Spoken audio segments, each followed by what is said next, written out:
బంగాళాఖాతంలో అండమాన్ సమీపంలో శనివారం ఉదయం అల్పపీడనం ఏర్పడింది. ఇది పశ్చిమ వాయువ్య దిశగా కదులుతూ రేపటి నాటికి వాయుగుండంగా బలపడే అవకాశం ఉందని భారత వాతావరణ విభాగం తెలిపింది.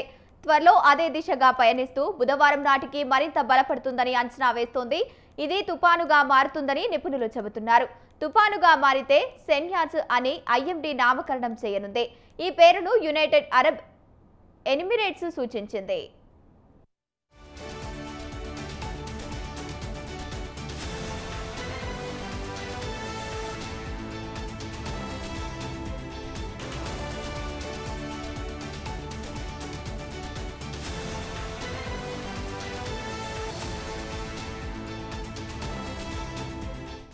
అయితే తుపాను తీరం దాటే ప్రాంతంపై ఇంకా స్పష్టత రాలేదని నిపుణులు చెబుతున్నారు.